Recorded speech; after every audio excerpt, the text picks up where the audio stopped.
ખેડા જિલ્લા CRC social group દ્વારા નદી કિનારે મૂકેલ ધાર્મિક વસ્તુઓનું યોગ્ય વિસર્જન કરવામાં આવ્યું। દરેક પરિવારમાં ઈશ્વર પ્રત્યેની શ્રદ્ધા અને આસ્થાનું મહત્વ ખૂબ હોય છે, જેમાં કોઈની શંકા નથી। પણ જ્યારે ઈષ્ટદેવના જૂના ફોટા કે મંદિરને બદલે નવીન વસાવીએ ત્યારે મોટાભાગના પરિવારના જૂના ફોટા તેમજ મંદિરોને નદીમાં પધરાવતા હોય છે। પણ જ્યારે તેને અસ્તવ્યસ્ત મૂકીને બ્રિજના રોડ પર દેખાતા સેવાભાવી ગ્રુપ દ્વારા એકત્ર કરી ભાવપૂર્વક પધરાવીને યોગ્ય કાર્ય કર્યું હતું, જેમાં હાથીજણ મહેમદાબાદ રોડ, લાલ ગીબી સર્કલ, નડિયાદ રોડ અને મેશ્યુ નદીના બ્રિજ ઉપર કાર્ય કરાયું હતું।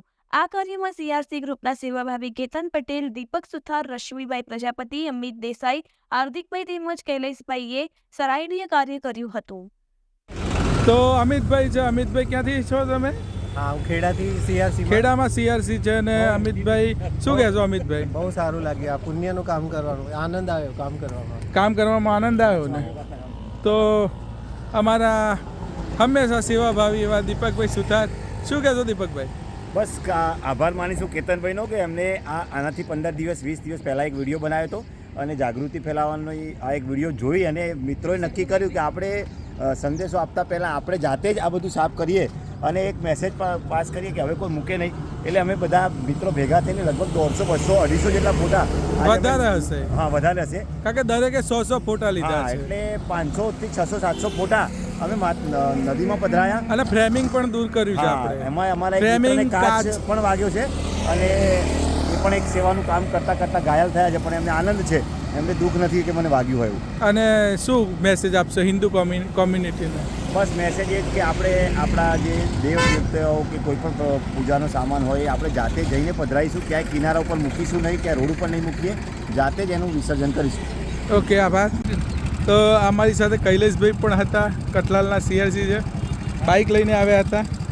મોડું થતું હતું, ઘરે કામ હતું, તો પણ તેઓ રોકાયા અને કલાકે જેવું અહીંયા કામ કર્યું। શું કહેશો કૈલેશભાઈ, આ બાબતે કોઈ સંદેશ આપશો?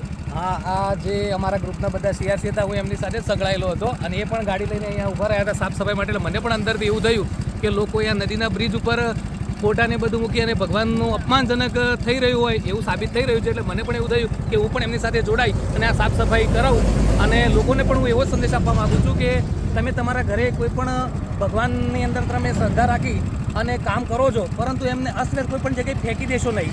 ઓકે, એમની એ જ રીતે તમે જે રીતે તમારા ઘરની અંદર એમની પૂજા અર્ચના કરી એ જ રીતે એમને પધરાવી અને એમની કામ કરો, એ જ સાથે હું તમને વાત કરું છું। ઓકે કૈલેશભાઈ, થેન્ક યુ। ચાલો મળીએ। આ મહાલક્ષ્મી માતાનું આ જે ફોટો છે તો કેટલી બધી ધૂળ પડી હતી, જોઈ તમે? તો આ રીતે કરવું અયોગ્ય લાગે છે મને, અને એને નદીમાં વિસર્જિત કરવું જોઈએ।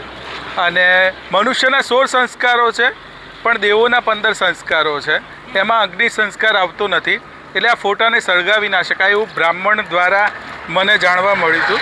1 મહિના પહેલાં પણ મેં આ વાત કરી હતી અને ફરી જે આ વિડીયો જોતા હોય એમને વિનંતી છે કે પ્લીઝ પ્લીઝ પ્લીઝ આવું ના કરશો। આપણા હિન્દુ ધર્મને બહુ મહાન ધર્મ છે, આપણા દેવી દેવતાઓ આપણા માટે મહાન છે, તો આપણે આવું ના કરવું જોઈએ।